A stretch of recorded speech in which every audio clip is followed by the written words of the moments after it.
हर हर महादेव। महादेव प्रेमियों को मेरा नमस्कार।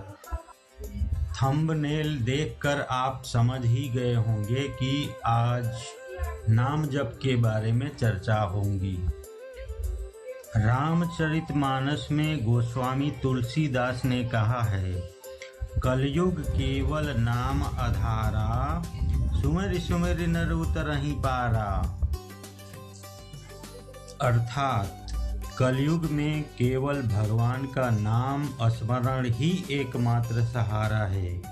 जो मनुष्य बार बार भगवान का नाम स्मरण करता है वह इस संसार रूपी भवसागर से पार हो जाता है। शास्त्रों की माने और चारों युगों की बात करें तो सतयुग में ध्यान और तपस्या से भगवत प्राप्ति होती थी।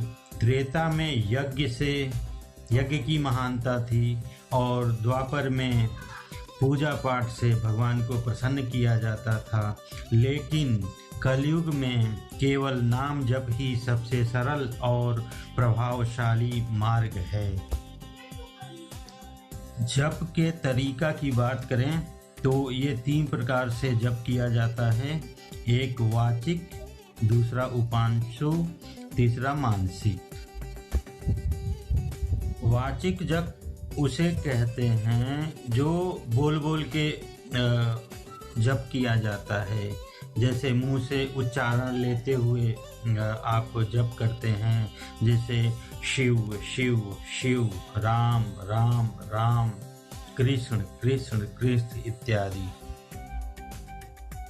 इसमें आपके आसपास के लोग देखकर, सुनकर समझ सकते हैं, जान सकते हैं कि आप जप कर रहे हैं। अब आते हैं दूसरा तरीका जो जप का होता है, उसको उपांशु जप बोलते हैं।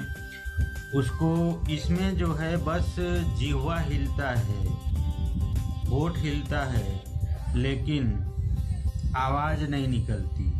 सामने वाला आपको देखकर जान सकता है कि आप कुछ न कुछ जप कर रहे हैं, लेकिन क्या जप कर रहे हैं ये नहीं जान पाएगा। अब आता है तीसरा जो तरीका, वो मानसिक जप बोलते हैं, जिसमें आवाज भी नहीं होगी, जिह्वा भी नहीं हिलेगी, होठ भी नहीं हिलेगी। अब मन के अंदर अंदर ही आप जप करते रहते हैं, जिसे मानसिक जप बोलते हैं। इसमें आपके आसपास के या सामने वाले पर्सन को पता नहीं चलेगा कि आप क्या कर रहे हैं।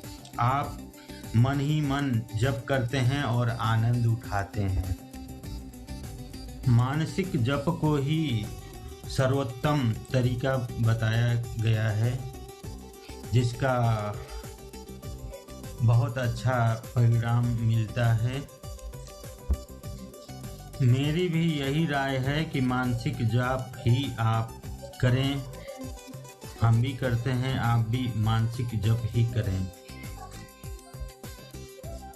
अब आते हैं मेन मुद्दे पर कि नाम जप क्यों करें। तो इसका सीधा सा उत्तर है, नाम जप सिर्फ शब्दों का उच्चारण नहीं, ये मन को शांत करने वाला सबसे सरल तरीका होता है। जब आप भगवान का नाम लेते हैं तो मन भटकता नहीं है, मन धीरे धीरे शांत होने लगता है। मन के अंदर की नकारात्मक ऊर्जा को खत्म करके सकारात्मक ऊर्जा भरता है। ये प्रभाव होता है नाम जप का। नाम जप से अनेकों अनेक फायदा हैं, जिसका वर्णन करना मुश्किल है। कुछ फायदा मैं आपको बताता हूँ, बाकी आपको इससे क्या फायदा होगा ये आपको नाम जप करने के बाद ही पता चलेगा। नाम जप से तनाव कम होता है, मन शांत होता है, फोकस बढ़ता है और भगवान से सामीप्य बढ़ता है। जैसा कि शुरुआत में ही हमने गोस्वामी तुलसीदास द्वारा रचित दोहा का कुछ अंश आपको सुनाया, जैसे कलयुग केवल नाम आधारा। कलयुग में सिर्फ नाम जप ही सबसे आसान और असरदार शक्ति है, भक्ति है। आप मंदिर जाएं या न जाएं, बस सच्चे मन से नाम जपते रहिए, सभी समस्या का हल अनायास ही मिलने लगता है। बस जरूरत है पूर्ण समर्पण और भाव श्रद्धा के साथ नाम जप करने की। अब बात करते हैं कि नाम जप किसका करें, कौन से भगवान का करें। हमारे सनातन धर्म में तो 33 कोटि 33 प्रकार के देवी देवता हैं, हम किसका नाम जप करें? तो इसका उत्तर है, सबके अपने अपने इष्ट हैं, सबका मन जिसमें लगता है उन्हीं के नाम का जप करें। और आगे मेरा माने तो शास्त्रों का एक श्लोक है,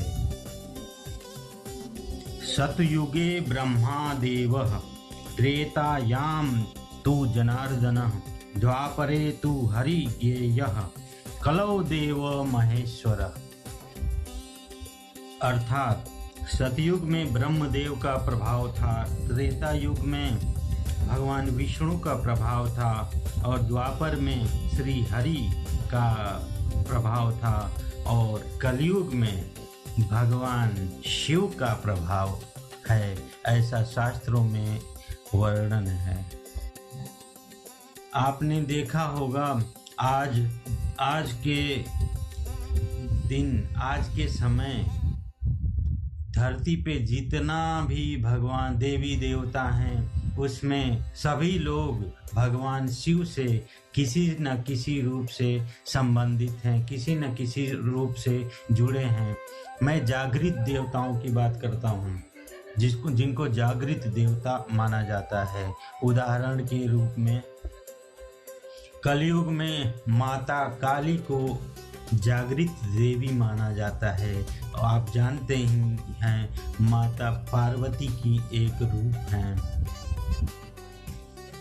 श्री हनुमान, महाबली, बजरंगबली जो कि जागृत देव माने जाते हैं कलयुग के, आपको पता ही है, चिरंजीवी हैं और आज भी कहीं न कहीं इस धरती पे हैं। वो भी आप जानते हैं भगवान शिव के ही वो एक अंश हैं, ये बताने की ज़रूरत नहीं है।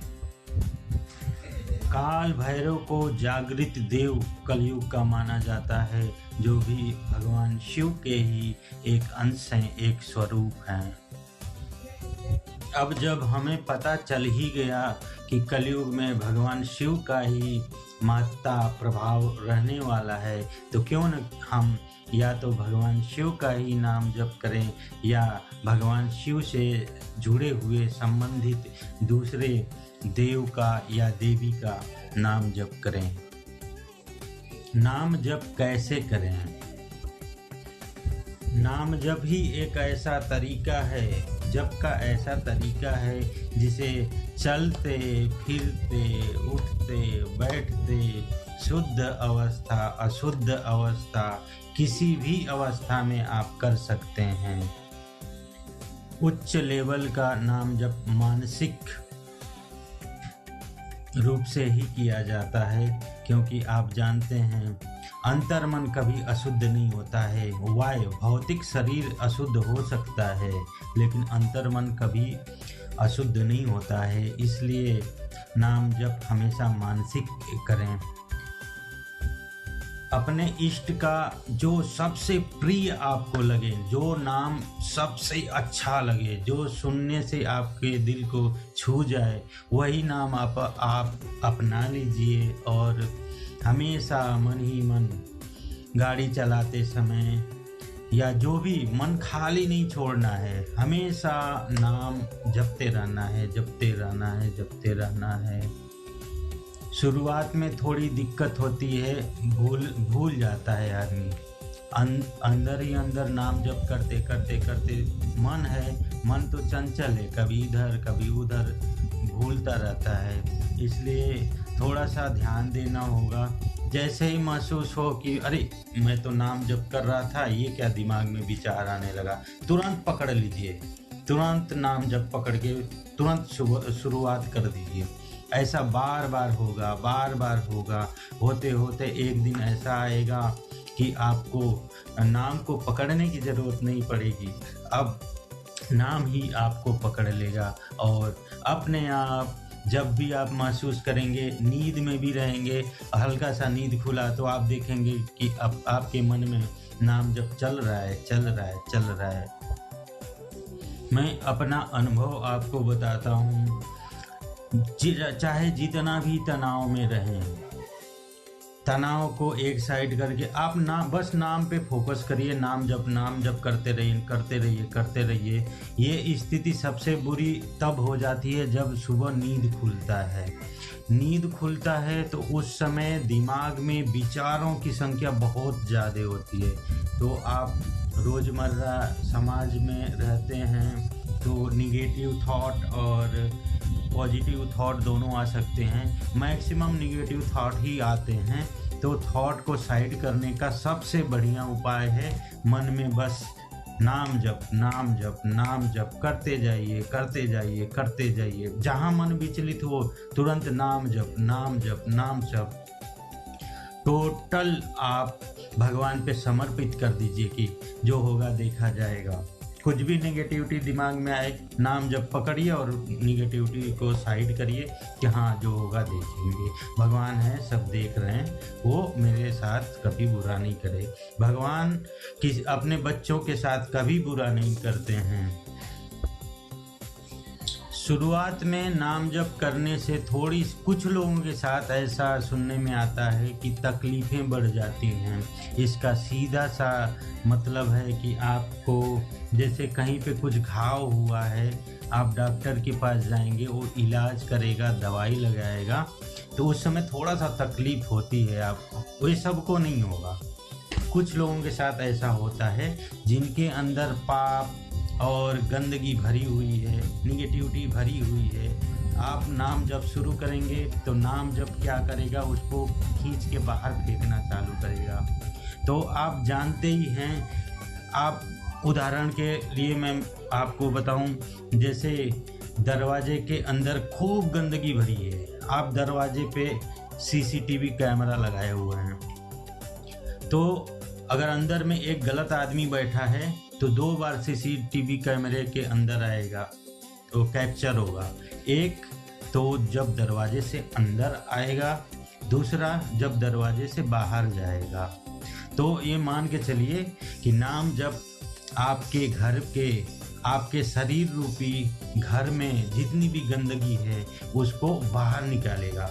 जैसे क्रोध हो गया, कुछ लोगों को नाम जब शुरू करते हैं तो शुरुआत में थोड़ा सा क्रोध में वृद्धि हो जाती है। इससे विचलित नहीं होना है, इससे घबराना नहीं है, इसका पॉजिटिव में लेना है इसको, इसका अर्थ, और ये मान के चलना है कि हाँ हमारे अंदर क्रोध कहीं न कहीं भरा था, डर भरा था, जो नाम जब उसको हमारे शरीर से बाहर कर रही है, इसलिए हमको महसूस हो रहा है।